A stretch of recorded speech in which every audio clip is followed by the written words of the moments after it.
نہ کوئی غم کرو نہ خوف، خوشیاں مناؤ جنت کی جس کا تم سے وعدہ کیا گیا تھا۔ اللہ کی ربوبیت پر اطمینان جب انسان کو ہو جاتا، میرا رب اللہ ہے، ربی اللہ، انسان کے لیے نہ کوئی کھٹکا، نہ کوئی خطرہ، نہ کوئی خوف، نہ کوئی حزن۔ جو کچھ ہو رہا ہے کس کے اذن سے ہو رہا ہے؟ اللہ کے اذن سے۔ اللہ کے اذن کے بغیر پتہ تک نہیں ہلتا۔ یہ کوئی اندھا بہرا مادہ نہیں ہے جس سے مجھے کوئی خوف ہو۔ اندھا بھینسا چلا رہا ہو اس سے تو ڈرنے کا ہر انسان کو ڈرنا چاہیے، نہ معلوم کس کو ٹکر مار دے، لیکن نہیں، اس کائنات کو چلانے والا ایک سمیع و بصیر خدا ہے۔ وہ جو میرا دوست ہے، میرا ولی ہے، اللہ ولی الذین آمنوا یخرجہم من الظلمات الی النور، اللہ اہل ایمان کا ولی ہے، ساتھی ہے، پشت پناہ ہے، مددگار ہے، حمایتی ہے۔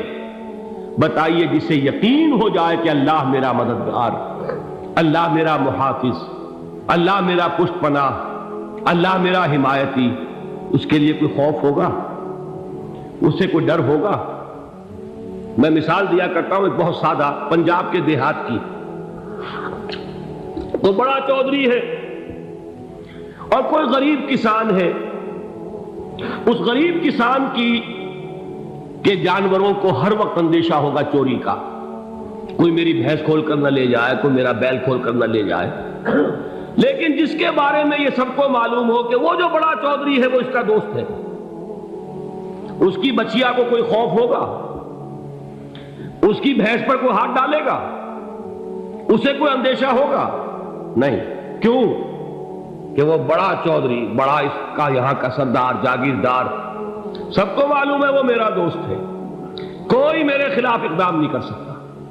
اس دنیا میں یہ چھوٹی سی بات اگر آپ کے دلی اطمینان اور سکون کا باعث بن سکتی ہے تو ذرا تصور کیجئے۔ میں لفظ تصور استعمال کروں گا صرف اس لیے کہ اس کا ہم جس کو کہتے ہیں ادراک اور شعور کر نہیں سکتے، اگر کے ساتھ کر سکتے۔ اگر یقین ہو کہ اللہ میرا مددگار اور یقین ہو کہ اللہ ہر آن میرے ساتھ ہے، پھر کوئی خوف؟ کس کا خوف؟ کوئی شے اللہ سے بالا تر ہے؟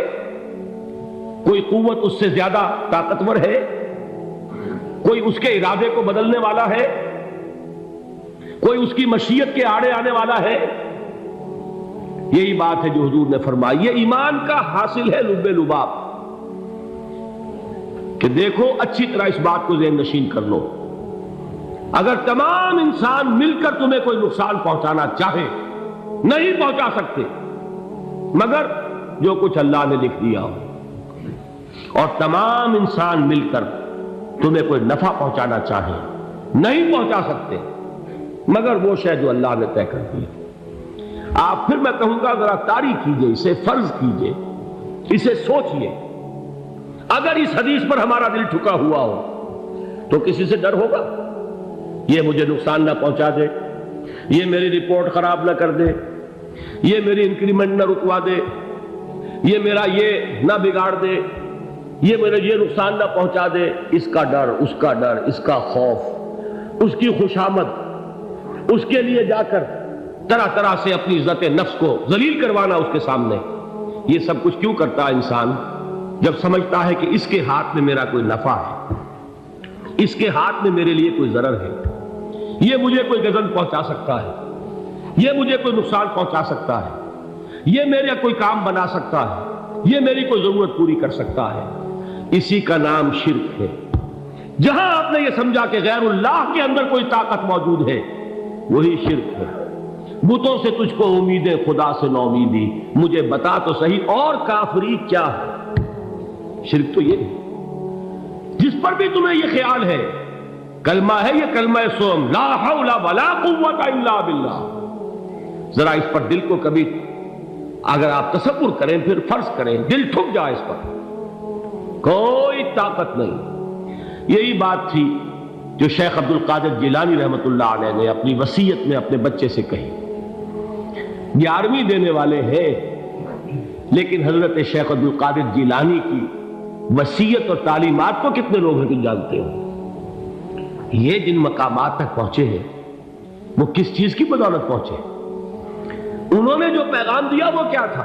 اے میرے بچے، جس طریقے سے قرآن مجید میں حضرت لقمان کی نصیحتیں جو ہے نقل کر دی گئی ہیں، میں یہ عرض کروں گا بالفرض اگر قرآن حضرت عبد القادر جیلانی کے بعد نازل ہوا ہوتا تو شیخ عبد القادر کی یہ نصیحتیں بھی قرآن میں درج ہوتی۔ اتنی اونچی نصیحتیں ہیں۔ اے میرے بچے، اس حقیقت کو ذہن نشین کر لے، لا فاعل فی الحقیقت ولا مؤثر الا اللہ۔ اس کائنات میں نہ کوئی فاعل حقیقی ہے نہ مؤثر حقیقی ہے سوائے اللہ۔ کسی شے میں کوئی تاثیر نہیں اگر اللہ نہ چاہے۔ آگ جلا نہیں سکتی اگر اللہ نہ چاہے، پانی ڈبو نہیں سکتا اگر اللہ نہ چاہے، زہر ہلاک نہیں کر سکتا اگر اللہ نہ چاہے، کوئی چیز فائدہ نہیں پہنچا سکتی اگر اللہ نہ چاہے۔ تو در در پہ کیوں سر جھکاتے ہو؟ در در پر کیوں جبیں سائی کرتے ہو؟ سب کے سامنے کیوں ہاتھ پھیلاتے ہو؟ ایک اللہ سے مانگو، ایک اللہ کے سامنے زمین پر اپنی جبین رکھو۔ لا فاعل فی الحقیقت ولا مؤثر الا اللہ۔ نظر آتا ہے ہمیں کہ پانی پیاس بجھا دیتا ہے، پیاس بجھانے کی صلاحیت پانی میں نہیں ہے، اللہ کے اذن سے۔ کھانا بھوک مٹا دیتا ہے، بھوک مٹانے کی صلاحیت کھانے میں نہیں ہے، اذن رب میں۔ دیکھیے یہی یقین تھا حضرت موسیٰ علیہ السلام کا واقعہ یاد کیجئے۔ سامنے سمندر آ گیا ہے، قوم دیکھتی ہے پیچھے کہ گرد و غبار کا طوفان۔ معلوم ہوا کہ فرعون اپنے لشکر سمیت آ گیا۔ لشکر جب چلتا تھا تیز رفتاری کے ساتھ تو گرد و غبار کا جو طوفان اٹھتا تھا اس کا تصور کیجیے، اور لمحہ بلمحہ وہ قریب آ رہا ہے۔ پوری قوم نے کیا کہا؟ اے موسیٰ انا لمدرکون، اے موسیٰ ہم کو پکڑے گئے۔ قرآن مجید نے تو یہاں وہ باتیں نہیں لکھی ہیں، لیکن تورات میں یہ درج ہے کہ بنی اسرائیل جھگڑنے لگے، دست و گریبان ہو گئے موسیٰ کے ساتھ۔ موسیٰ نے یہاں مروایا لا کر، اس سے تو ہم ہی بہتر تھے، وہاں کھانے کو ملتا تھا، زندگی تو تھی، بیگار ہم کر رہے تھے، موت تو نہیں تھی۔ اب جو کچھ ہوگا اس کا تصور کرو، جس طریقے سے ہمارے ٹکڑے اڑائے جائیں گے۔ تو لڑ رہے ہیں حضرت موسیٰ علیہ السلام سے۔ یہ تورات کی تفصیل ہے، قرآن میں صرف اتنا آیا ہے، پریشان ہو کر انہوں نے کہا انا لمدرکون، موسیٰ ہم کو پکڑے گئے۔ اس وقت موسیٰ کا جواب کیا ہے؟ کلا ان معی ربی سیہدین، نہیں، میرے ساتھ میرا رب ہے، وہ راستہ دے گا۔ بتائیے کہاں راستہ نظر آ رہا ہے؟ یہ ہے ایمان بالغیب۔ راستہ نظر نہ آئے تب اللہ پر یقین ایمان ہے۔ جیب میں پیسے ہوں اور تب دل کو اطمینان ہے تو ایمان کس پر ہوا؟ پیسے پر، اللہ پر نہیں۔ جب وسائل و ذرائع نہ ہو اور پھر یقین ہو کہ اللہ مسبب الاسباب ہے، وہ اسباب کا پابند نہیں ہے، وہ اسباب کا محتاج نہیں ہے، اسباب اس کے محتاج ہے۔ اگر یہ یقین ہے تو اللہ پر ایمان ہے، یہ نہیں ہے تو تمہارا ایمان اسباب پر ہے، وسائل پر ہے، ذرائع پر ہے، مادیات پر ہے، اللہ پر نہیں۔ اس وقت کہاں راستہ تھا؟ کوئی راستہ تھا؟ سمندر ہے اور ادھر سے لشکر آ گیا ہے۔ کلا ان معی ربی سیہدین۔ اب دیکھیے ایمان کہہ دینا آسان ہے، ہوا معکم اینما کنتم، جہاں کہیں بھی تم ہوتے ہو اللہ تمہارے ساتھ ہوتا ہے، لیکن اس کا یقین قائم ہو جائے تو زمین و آسمان کا فرق واقع ہو جائے۔ یہی بات ہوئی حضور کے ساتھ۔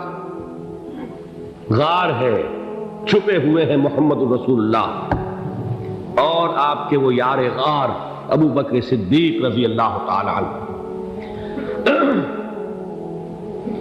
اقبال نے حضرت ابو بکر کی شان میں چند اشعار کہیں صرف، لیکن واقعہ یہ ہے کہ بھاری بھاری نظموں پر اور قصیدوں پر بھاری ہے، طویل ترین نظمیں اور قصیدے ہوں ان پر بھاری ہے۔ ہمتیں ابو بکر کی ہمت جو ہے، کشت ملت را چوں ابر، جیسے بارش سے کھیتی اپجتی ہے، ابو بکر کی ہمت اور عزیمت اس امت کو اسی طرح سینچنے والی ہے۔ ثانیے اسلام و غار و بدر و قبر، وہ دوسرے تھے اسلام میں، دوسرے پہلے کون تھے؟ انا اول المومنین، حضور فرماتے سب سے پہلا ایمان لانے والا میں، دوسرے ابو بکر۔ ویسے ہمارے ہاں یہ چلتا ہے اختلاف، حضرت علی پہلے ہیں کہ حضرت ابو بکر پہلے ہیں، لیکن اس میں بڑی خوبصورت تطبیق قائم کی ہے علماء نے، اور بہت صحیح ہے۔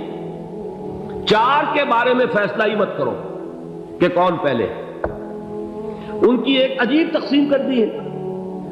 آزاد مردوں میں، بالغ مردوں میں سب سے پہلے ابو بکر، بچوں میں سب سے پہلے علی، خواتین میں سب سے پہلے خدیجہ، اور غلاموں میں سب سے پہلے زید بن حارثہ۔ بڑی پیاری تقسیم ہے، یہ چاروں ہی پہلے ہیں، ہر ایک کے لیے اولیت ہے۔ اور واقعہ یہ ہے کہ اگر زمانی اعتبار سے تعین ہوگا تو پہلے خدیجۃ الکبریٰ آئیں گی رضی اللہ تعالی عنہ، کسی اور سے بات کرنے کی نوبت بعد میں آ سکتی ہے، پہلے تو اہلیہ محترمہ سے بات ہوئی، آتے ہی پہلی وحی ہوئی ہے، ابھی تبلیغ کا حکم نہیں تھا، کس کو بتایا واقعہ؟ ابھی اپنی نبوت کی تبلیغ کا تو حکم ہی نہیں آیا، واقعہ کس کا ہے؟ وہ خدیجہ کا ہے۔ جب کہا ہے کہ خشیت علی نفسی، مجھے اپنی جان کا اندیشہ ہے، تو کیا جواب دیا خدیجہ نے رضی اللہ تعالی عنہا؟ وہ صدیقۃ الکبریٰ ہے، صدیقات جو ہے خواتین ان میں چوٹی پر خدیجۃ الکبریٰ ہے رضی اللہ تعالی عنہا، اور صدیق جو مرد ہیں ان میں صدیق اکبر ہے ابو بکر صدیق رضی اللہ تعالی عنہ، لیکن صدیقات میں چوٹی پر۔ جب حضور نے فرمایا خشیت علی نفسی، کیا فرمایا، کیا عرض کیا، کیسے تسلی دی؟ نہیں، اللہ آپ کو ضائع نہیں کرے گا، آپ غریبوں کے ہمدرد ہیں، آپ مساکین کے تکالیف رفع کرنے والے ہیں، آپ بیواؤں کی سرپرستی کرتے ہیں، آپ مسافروں کی خدمت کرتے ہیں، اللہ آپ کو ضائع نہیں کرے گا۔ یہ یقین ہے اس خاتون کے اندر۔ خیر وہ ایک علیحدہ بات ہو جائے گی۔ میرے دل پر حضرت خدیجہ رضی اللہ تعالیٰ عنہ کی شخصیت کا بڑا گہرا نقش ہے، جو وہ کوئی اور ہی وقت اور موقع ہوا تو بیان ہوگا۔ بہرحال اقبال نے ایک مصرے میں جو چار اولیتیں جمع کر دی ہیں، ہمتیں او کشت امت را چو ابر، ثانی اسلام و غار و بدر و قبر۔ اسلام میں حضور کے بعد پہلے کون؟ ابو بکر۔ غار میں حضور کے ساتھ کون؟ ابو بکر۔ بدر کی رات اللہ کا رسول سربسجود وہ جھاڑ، وہ گھاس پھوس کی جو جھوپڑی بنائی گئی تھی، اور وہاں تلوار ننگی لے کر پہرا دینے والا کون؟ ابو بکر۔ اور اس حجرہ عائشہ میں محمد کے بعد سب سے پہلے دفن ہونے والا کون؟ ابو بکر رضی اللہ تعالی عنہ وصلی اللہ علیہ وسلم۔ وہ جو معاملہ میں سنا رہا تھا غار ثور کا، حضرت ابو بکر بھی حضور کے خیال سے لرز گئے ہیں۔ آپ کو یاد ہوگا کہ جا کر پہلے تمام جتنے سوراخ تھے انہیں بند کیا ہے، ایک سوراخ رہ گیا تھا جس کو بند کرنے کے لیے کوئی کپڑا نہیں تھا، وہاں اپنی ایڑی رکھی ہے، تب کہا ہے حضور سے تشریف لائیے، اور اپنے زانو پر حضور کو لٹایا ہے، اور وہاں کسی موذی جانور نے کاٹا ہے، حضور کی آنکھ لگ گئی تھی، اس وقت اس بل کے اندر جو بھی بچھو ہے کیا ہے واللہ عالم، اس نے کاٹا ہے، اس کی تکلیف کی وجہ سے ابو بکر کی آنکھوں سے آنسو ٹپک گئے، حضور کے چہرے مبارک پر پڑے ہیں، تو حضور جاگے ہیں، معاملہ کیا ہے؟ ایڑی نہیں ہٹائی وہاں سے، مبادا وہ جانور وہاں سے نکل کر محمد الرسول اللہ کو کوئی گزن پہنچا دے، ابو بکر کی ایڑی ہے، جس طرح چاہے کھا لے، ختم کر دے، جان نکل جائے تب کوئی آنچ آئے، محمد پر تو آئے، لیکن جیتے جی نہیں۔ وہ ہے ابو بکر۔ حضور کے خیال سے اس وقت حضور نے پھر اپنا لعاب دہن لگایا ہے، اور اس سے پھر آپ کی تکلیف ختم ہوئی۔ جیسے خیبر میں حضرت علی کی آنکھ دکھ رہی تھی، اس کو جو شفا حاصل ہوئی ہے وہ بھی حضور کے لعاب دہن سے ہوئی۔ تو بہرحال اس وقت انہوں نے کہا ہے کہ اے نبی یا رسول اللہ، اگر اس وقت ان میں سے کسی نے غیر ارادی طور پر بھی اپنے قدموں کی طرف جھانک لیا تو پکڑے جائیں گے، کیا جواب تھا اللہ کے رسول کا؟ لا تحزن ان اللہ معنا، اللہ ہمارے ساتھ ہے، کیوں گھبراتے ہو ابو بکر؟ یہ ہے ایمان باللہ، میرا مالک اللہ، میرا رازق اللہ، میرا محافظ اللہ، میرا مددگار اللہ، میرا پشت پناہ اللہ، میرا دوست